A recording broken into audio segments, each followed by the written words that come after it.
नमस्कार साथियों। तो आज है 5 अप्रैल 2026। दोस्तों बहुत ही जल्दी इस 3 दिन की सुख शांति खत्म होने को है, क्योंकि कल से फिर से मार्केट ओपन होने जा रहा है। और बात यह है, ये जो जियोपॉलिटिकल टेंशन, इसमें कोई भी प्रॉपर इंप्रूवमेंट तो हमें देखने को नहीं मिला, ऊपर से और ज्यादा इंटेंसिफाई होने लगा। तो आइए कल मार्केट ओपन होने से पहले देख लेते हैं कि ऐसे कौन कौन सी की फैक्टर्स है अपकमिंग वीक को ट्रिगर करेगा। वैसे दोस्तों ये सवाल अगर मैं आपसे पूछूं कि कल आप लोगों को क्या लगता है सर, मतलब क्या निफ्टी फिफ्टी ऊपर की तरफ मूव करेगा, मतलब 23,000 के ऊपर पहुंच जाएगा या लगभग 23,000 के नजदीक पहुंच जाएगा, या आपको ये लगता है कि नहीं अभी जो स्थिति है गिरावट होने का ही मोस्टली चांस है और निफ्टी फिफ्टी अगेन 22,000 की रेंज में पहुंच सकते हैं, जबकि लास्ट डे एक बहुत ही बेहतरीन रिकवर किया था। ओके, सो जो भी आपकी ओपिनियन है कमेंट करके बताइए कमेंट बॉक्स में। चलिए एक एक करके की फैक्टर शुरुआत करते हैं। सबसे पहले इकोनॉमिक टाइम की वेबसाइट में टोटल 5 ऐसे की फैक्टर मेंशन किया जिसके कारण कल मार्केट ट्रिगर हो सकता है। अच्छा, सबसे पहला की फैक्टर जो मेंशन किया है, जिस बारे में ऑलरेडी आपको मैं कल रात की 10:30 की वीडियो में जानकारी दे चुका हूं, डोनाल्ड ट्रंप के द्वारा ईरान को 48 घंटे की डेडलाइन मिला है। और डोनाल्ड ट्रंप ने कहा कि अगर 48 घंटे के अंदर ईरान यूएस के साथ कोई डील साइन नहीं करते हैं या तो स्टेट ऑफ हॉर्मुज को रीओपन नहीं करते हैं, उसका परिणाम बहुत ज्यादा घातक होगा 48 घंटे बाद।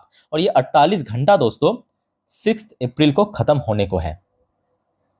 अब देखना होगा ये 48 घंटे के अंदर क्या सच में कुछ डील हो पाएगा या नहीं।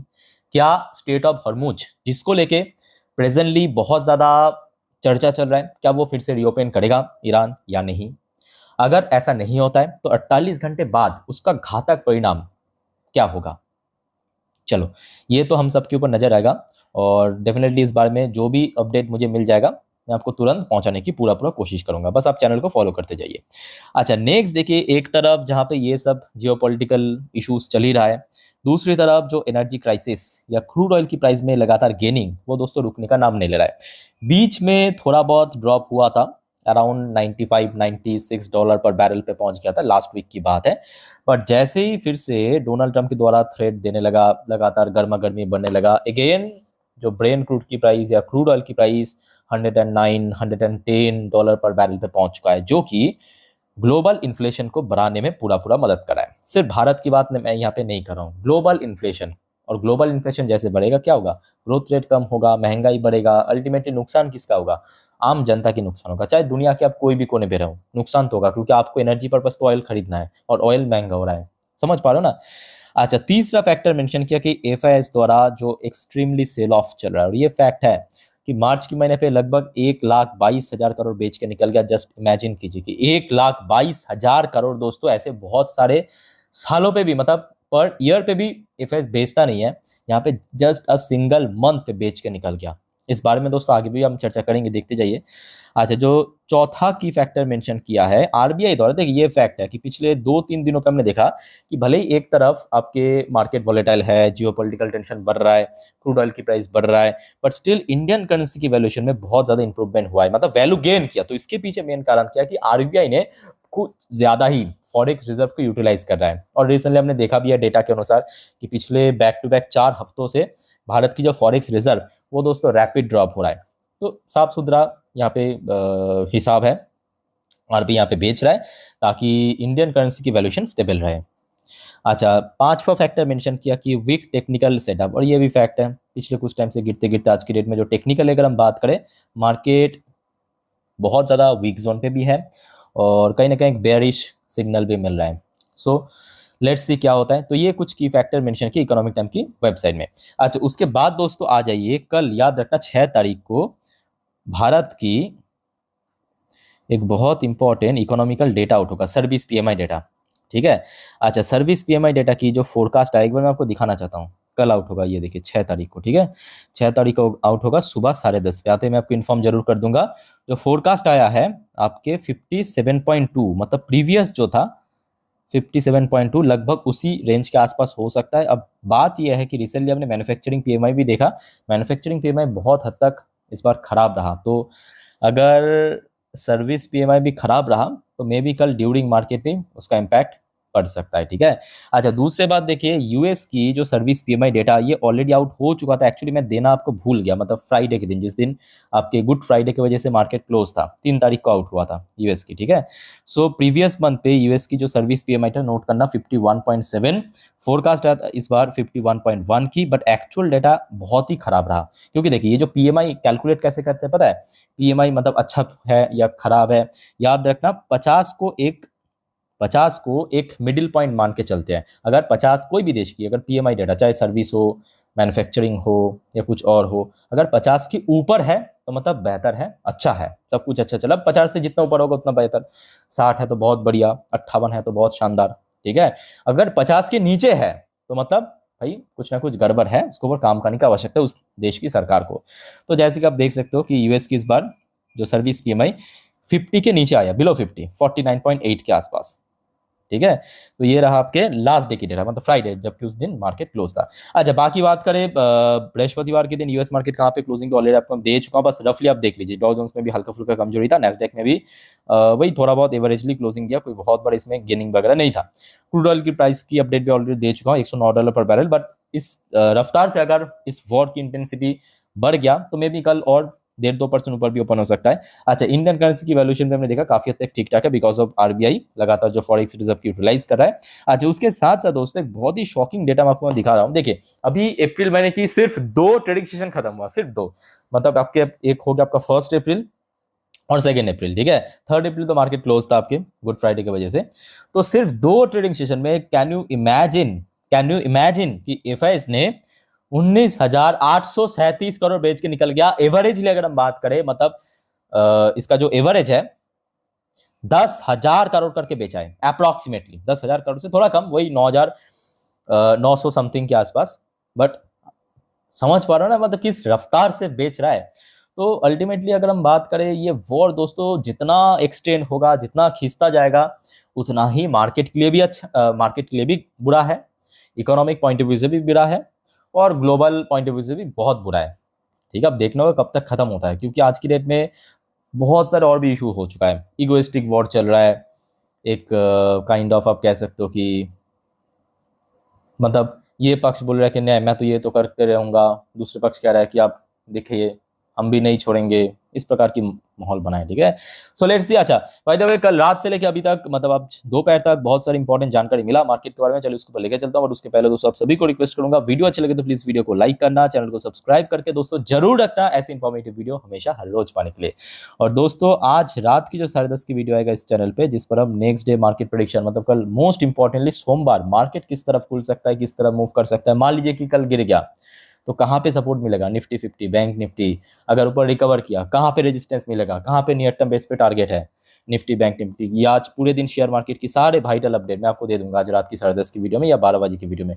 तो देखना प्लीज मत भूलना, चैनल को प्लीज फटाफट अभी सब्सक्राइब कर लीजिए, सारे वीडियो दोस्तों फ्री ऑफ कॉस्ट आपको मिल जाता है। ओके, बाय द वे दोस्तों, शुरुआत करेंगे कल रात में जो इंसिडेंट हुआ था, ऑलरेडी आपको मैं दे चुका हूँ कि 48 घंटे की डेडलाइन मिला है ईरान को, ट्रम्प ने कहा। तो उसके ऊपर फाइनली ईरान का भी रिप्लाई आ चुका है। पहले आप देखिए, आज सुबह की एकदम अर्ली मॉर्निंग की अपडेट है, लगभग 7 बजे के आसपास ईरान की तरफ से कहा गया, Iran reject Trump 48 hours ultimatum as helpless and unbalance. तो ईरान ने काउंटर करते हुए कहा कि बेसिकली आज की डेट में डोनाल्ड ट्रम्प जो है काफी अनबैलेंस्ड हो चुका है और बहुत ज्यादा हेल्पलेस हो चुका है। क्योंकि ये देखिए इसके पीछे भी कारण है, मैं कहूँगा काफी हद तक सही भी है। अनबैलेंस तो है ही, हेल्पलेस इसलिए है क्योंकि जहाँ पे यूएस मदद के लिए यूरोप या अपने जो क्लोज अलायंस को बार बार बुला रहा है, वो भी मतलब मदद नहीं कर रहा है। तो जिस वजह से ईरान ने कहा कि भाई साहब ये अभी जो यूएस है हेल्पलेस, नर्वस भी है, अनबैलेंस भी है, स्टूपिड भी है, ट्रम्प को कहा बेसिकली। लेट्स सी, ये तो आपकी ईरान की तरफ से एक रिप्लाई आया। बट देखिए उसके साथ साथ ये भी फैक्ट है कि हम चाहे यूएस को कुछ भी कहे, ट्रम्प को कुछ भी कहे, पागल, आधा पागल, दिमाग में कीड़ा है, बट ये भी फैक्ट है कि देखिए क्योंकि यहाँ पे मुद्दा यूएस जिसके पास दुनिया की टॉप मिलिट्री है, ठीक है, टॉप टेक्नोलॉजी है, ये भी हमें भूलना नहीं चाहिए। सो लेट्स सी ईरान क्या डिसीजन लेते हैं, आगे क्या एक्शन लेते हैं। बट ईरान की तरफ से दोस्तों मैं कहूँगा यहाँ पे एक और एक्शन लिया है। 4:44 की अपडेट है।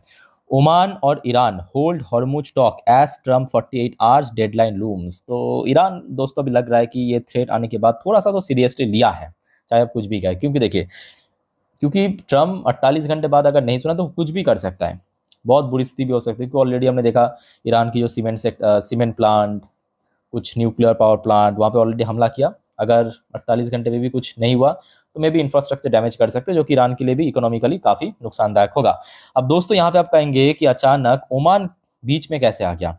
ओमान दोस्तों बीच में इसलिए आ गया क्योंकि ये जो स्टेट ऑफ हॉर्मुज को शेयर करता है दोनों देश की बॉर्डर, ऊपर साइड में ईरान और नीचे की साइड में ओमान, जो आपको मैं एक दिन पहले भी मैप में दिखाया था। तो जिस वजह से अभी ओमान और ईरान मिलके ये डिसाइड कर रहा है, वो जो स्टेट ऑफ हॉर्मुज को हम रीओपन तो करेंगे, पर वहां पे टोल प्लाजा बिठा देंगे, मतलब टैक्स वसूलेंगे। कोई भी शिप अगर वहां से गुजरा हम टैक्स लेंगे एक सडन अमाउंट, ठीक है। तो ये बेसिकली एक मीटिंग चल रहा है ओमान और ईरान के बीच, क्योंकि ईरान को भी पता है कि अगर मैं अकेला खाने जाऊं तो हो सकता है कि नियर फ्यूचर में ओमान विरोध कर सकता है, क्योंकि ओमान भी तो शेयर कर रहा है ना, बॉर्डर शेयर कर रहा है आपके स्टेट ऑफ हॉर्मुज पे। तो फिलहाल ये इस प्रकार की माहौल है। अच्छा, दूसरी तरफ आ जाइए, यूएस का भी एक अपडेट है, ये भी आज दोपहर 12:17 की अपडेट। ट्रम्प से F-15E जो एक्चुअली डिस्ट्रॉय किया था ईरान ने, rescue of pilot first military memory, a look at first US mission. और मैं कहूँगा ये सच में बहुत ही, मैं कहूँगा कि तारीफ के काबिल है, कुछ भी कहिए। मतलब आप समझ पा रहे हो ना कि ईरान की टेरेन पे, ईरान की एरिया पे F-15E न्यूट्रलाइज हो गया, वहाँ पे डिस्ट्रॉय हो गया। वहाँ से जो F-15 चला रहा था पायलट, इजेक्शन सीट को इजेक्ट करके निकल गया, ईरान की ज़मीन पे गिरा, वहाँ से उसको रेस्क्यू किया गया। कितना क्रिटिकल, कितना ब्रिलियंट मिशन। ये मैं कहूँगा ऑनेस्टली बहुत सही मतलब बहुत ब्रिलियंट काम किया यहाँ पे एक्चुअली यूएस की जो मिलिट्री टीम है, बहुत बढ़िया काम किया, मतलब सच में तारीफ के काबिल है। अच्छा, यहाँ पे ईरान की तरफ से भी थोड़ा सा मॉक करते हुए कहा आपके यूएस को कि भाई साहब यूएस हमेशा हॉलीवुड में जीत सकते हैं, US is winning war only in Hollywood. और मैं कहूँगा ये बात एक्चुअली बुरा भी नहीं, मतलब सच भी है, झूठ भी नहीं है। क्योंकि आप अगर हॉलीवुड की मूवीज देखेंगे वहाँ पे हमेशा दिखाया जाता है कि पूरे दुनिया की मसीहा यूएस है। उसके ऊपर तो एक पूरा सीरीज भी बना चुका है, एवेंजर सीरीज तो बेसिकली उसी के ऊपर है, ठीक है। या बाकी कोई भी मूवी उठा के देखिए, बेसिकली वहाँ पे दिखाया जाता है कि हमेशा यूएस जीतते हैं या यूएस बचाते हैं दुनिया को, इस प्रकार की। ओके, सो इस बारे में दोस्तों आप लोग का क्या विचार है। बट अल्टीमेटली अगर हम बात करें, अभी भी जिस जियोपॉलिटिकल टेंशन की हम लोग बात कर रहा था या चर्चा चल रहा था, वो अभी तक घटा तो नहीं है या उसमें कोई बहुत बड़ा इंप्रूवमेंट तो देखने को नहीं मिला। अब देखिए, सडनली कुछ भी हो सकता है, ये भी फैक्ट है। क्योंकि ये जो 48 घंटे की टाइमलाइन मिला है ईरान को, हो सकता है कि ईरान ओमान के साथ डिस्कस करके या कुछ और करके कुछ ना कुछ डील साइन कर ले। अगर ऐसा हुआ तो मार्केट के लिए पॉजिटिव हिंट मिलेगा। अगर ऐसा नहीं हुआ 48 घंटे के अंदर, तो मार्केट फिर से वही जैसे गिरावट हो रहा था मार्केट में वैसे ही गिरेगा, ठीक है। तो अल्टीमेटली जो भी होगा, मैं मतलब टाइम टू टाइम जानकारी आपको मैं दे दूंगा, बस आप चैनल को सब्सक्राइब करके रखिए। और आई थिंक कि कल सुबह मार्केट काफ़ी वॉलेटाइल हो सकता है, ठीक है। तो इस बारे में आपको मैं आज रात की 10:30 के वीडियो में पूरा डिटेल में जानकारी दे दूंगा। बाकी इस वीडियो को वाइंड अप करता हूँ, मिलते हैं नेक्स्ट वीडियो में। टेक केयर, बाय बाय, जय हिंद।